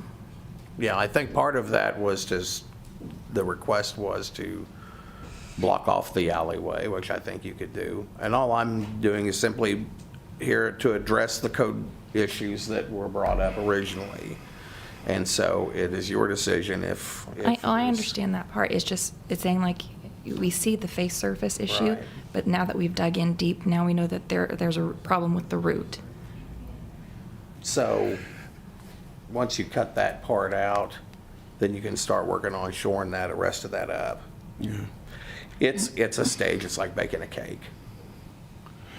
And all I'm here to do is address those three code issues. And Cole, to be clear on the naming of the city as an additional insured. Yeah. And while I appreciate that, I looked at that policy. That's only to the limit of the policy, which is $1 million. I assure you, the city usually gets sued for more than $1 million. So if the claim, or if there were multiple people that were hurt in that, once that was exhausted, that $1 million, because it was $1 million per occurrence, $2 million aggregate. Right. So the $2 million doesn't mean anything other than multiple occurrences. So if the first $1 million was exhausted, then the city, yes, would be on the hook for anything above and Sure. beyond And that. that was the policy that was requested that we provide, or that Mr. Simpson No, provides. I'm just saying that it doesn't relieve the city of all Insurance exposure. doesn't relieve anybody. Well, of no, but you can get it in liability. high enough limits that it helps. So that's all, I just wanted to clarify that, you know,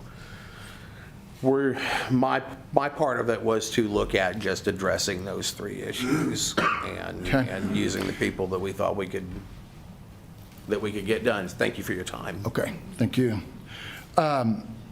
Maddox Meister, am I saying it right? Yes, sir. Okay. I'm not Maddox, you've got 1 minute. All right, I won't even take up that much of your time. All right. I've known Rick for a good bit. He's a good man. He has helped the community out. He's been a part of the community longer than you've been in it as a mayor. His father ran it before you were as a mayor.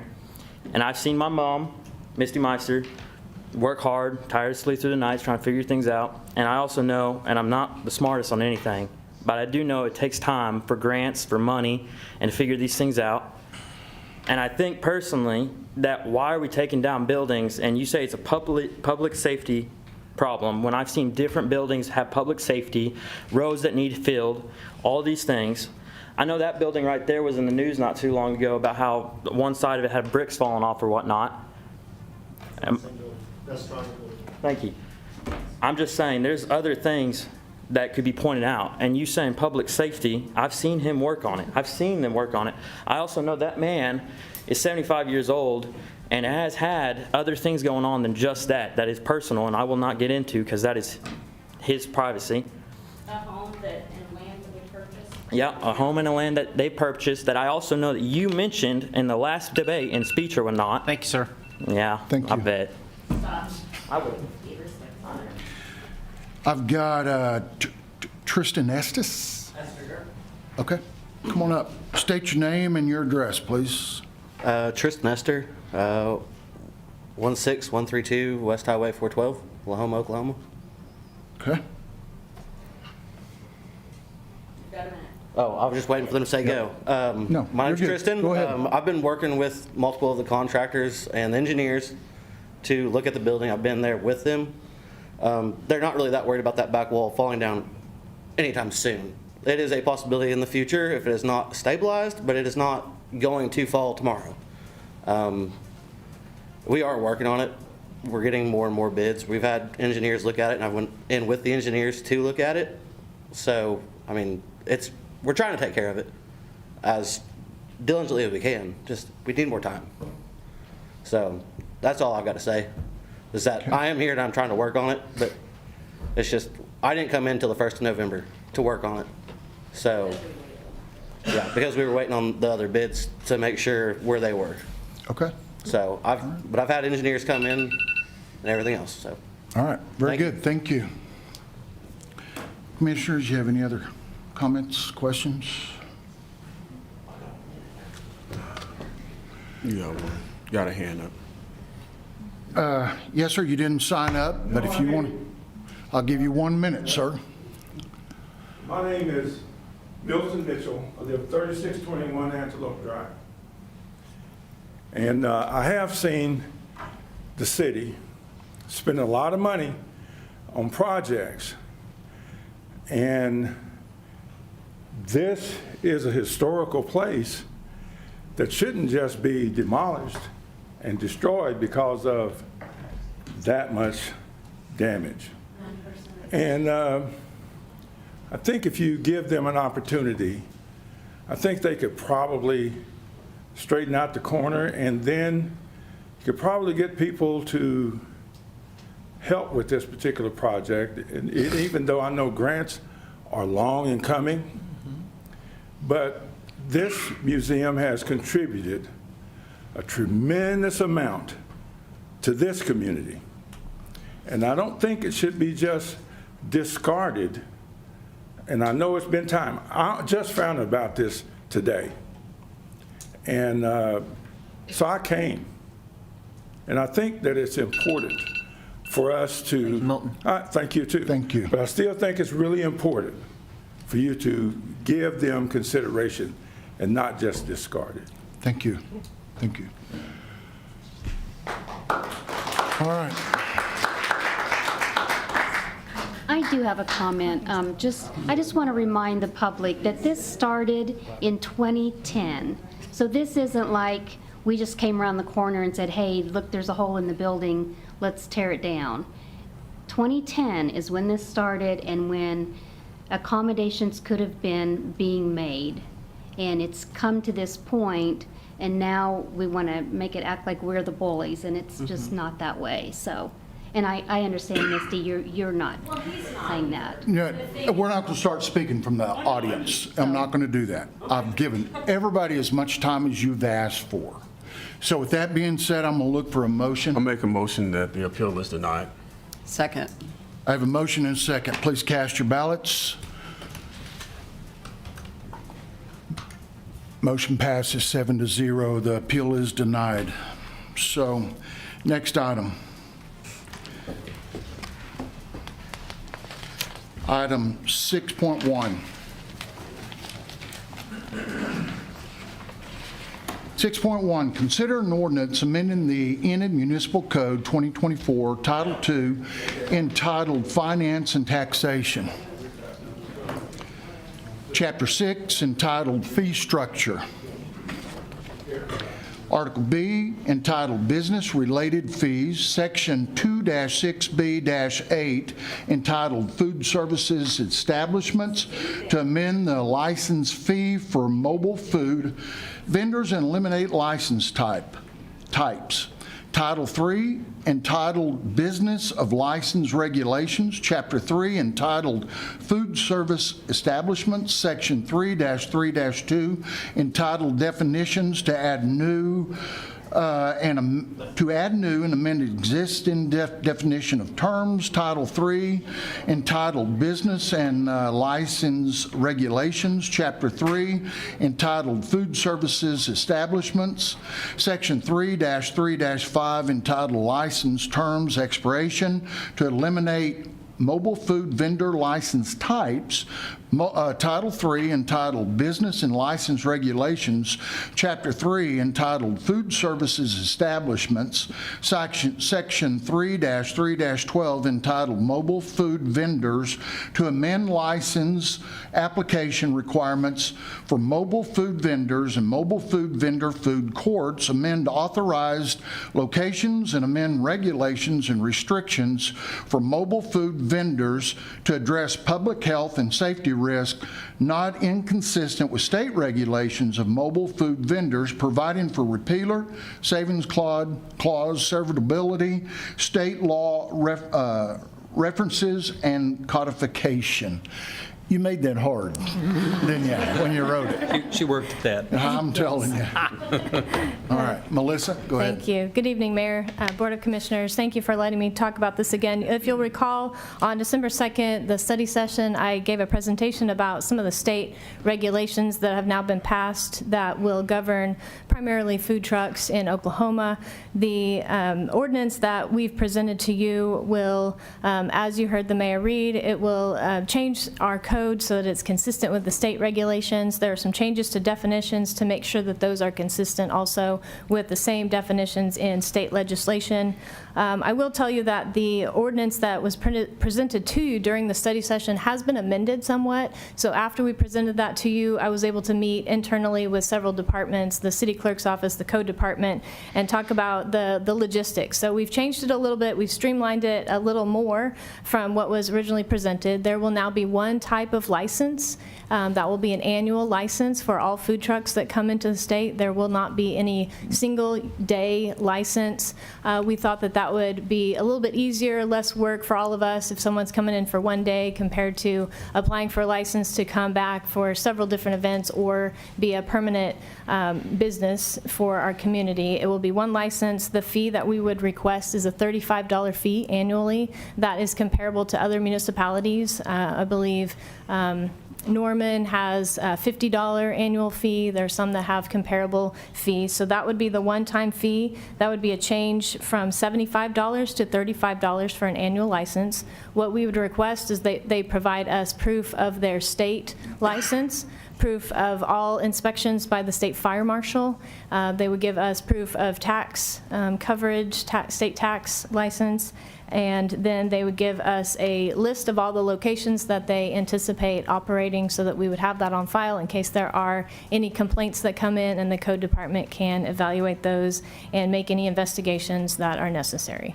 So those are the primary changes. One license, consistent with the state, a little less work for us. We still have the ability to investigate. We initially were also going to ask for this to be passed with an emergency clause. We've reevaluated that because the license application form will need to be amended, and then I believe Summer and her staff will also send out some notifications to those currently operating within the city to give them a little bit more notice of these changes, and that'll give us time to make all the changes without it becoming effective immediately. So my recommendation would be for you to consider approving the ordinance as presented to you tonight. Okay. Any You have questions or concerns? Could you read that again? I'm sorry? Could you read that one more time? And also more slowly. Oh. Sorry, I didn't hear you. Either time. I do have a question. When they receive these permits, what do they look like? Is there some type of way to identify them, a picture photo or anything, or how's that? I don't know what they look like. That may be a question for Summer or It's just Scott. an 8x12, a sheet. It has Sheet their of name paper. and address. Yeah, it doesn't have a photo or anything like that. Okay. Won't have the menu attached? Unfortunately, no. Okay. Move to approve? I have a motion. I'll look for a second. Second it. I have a motion and a second. Cast your ballots. Motion passes 7-0. Move the emergency? Don't we We are need not to? requesting an emergency Oh, I at thought this you, time. I'm sorry, misunderstood. No. Item 6.2, consider approval of an amendment to the purchase and settlement agreement between the City of Enid and Hammer Williams Company for the sale of 7 city-owned lots located north of Owen K. Garrett Road and south of Park Avenue between Independence and Grand Avenue, approved on May 20th, 2025, which reallocates the purchase price at closing, outlines conditions precedent to closing, sets the closing date of December the 19th, 2025, amends required public approval, and amends environmental conditions, and authorizes the mayor to execute necessary documents. Melissa?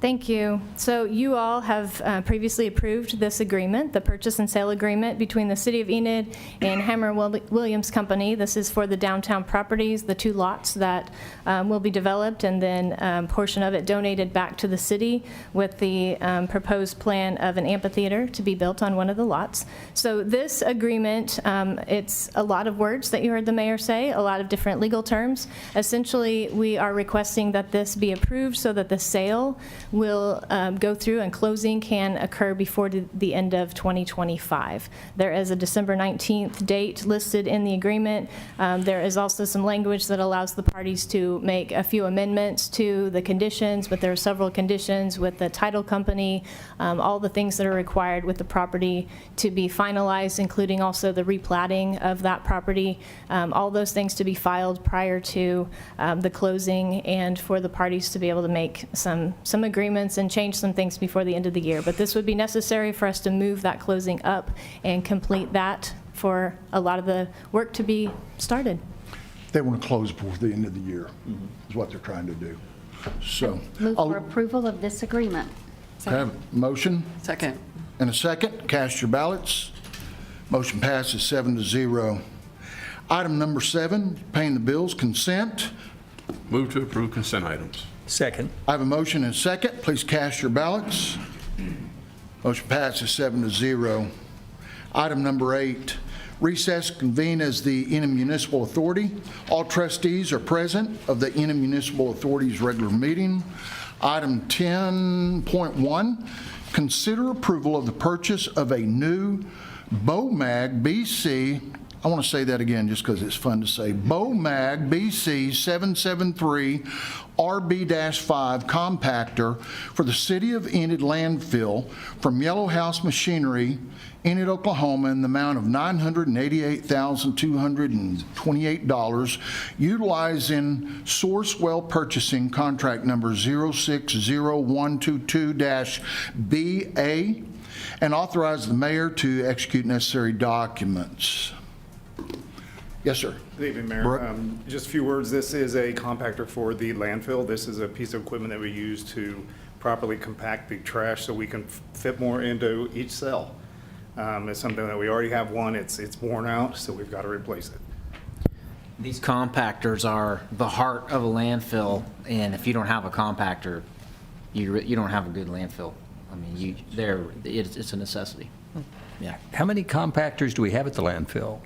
Well, this one, we have One big one, or- old one. Well, actually, we have three total. One's old Okay. and it's for parts, and we've been robbing parts off it to keep the one that we're currently operating with running, and we're hoping to purchase this one new. Okay. Move to approve? Oh, I'm sorry. Other comment? I just want you to know, this was included in the budget as a lease, and so the purchase tonight will just allow us to order it, and as soon as it is ready to be delivered, we will bring back a lease bid to a banking institution to turn this into a lease. Okay. All right. So move to approve? Yes, sir. All right, I have a motion Second? and a second. Please cast your ballots. Motion passes 7-0. Item 10.2, approval of claims in the amount of $202,186.33. Move to approve 10.2. Second. I have a motion and a second. Cast your ballots. Motion passes 7-0. Item number 11, adjourn to convene as the Enid Economic Development Authority. All trustees of the Enid Economic Development Authority regular meeting are present. Item 13.1, approval of claims in the amount of $797,423. Move to approve? Second it? A motion and second. Cast your ballots. Motion passes 7-0. Number 14, adjourn to convene as the Enid Public Transportation Authority. All trustees are present of the Enid Public Transportation Authority's regular meeting. Item 16.1, approval of claims in the amount of $2,058.85. So moved for approval? Second. Okay, I've got a motion and a second. Please cast your ballots. Motion passes 7-0. Item number 17, adjourn to reconvene as the Enid City Commission. Item number 18, public comment. I have no public comment, no one listed for public comment. So with that being said, I'll look for a motion on number 19 to adjourn. So moved? Second. Motion and second. Cast your ballots. We are adjourned.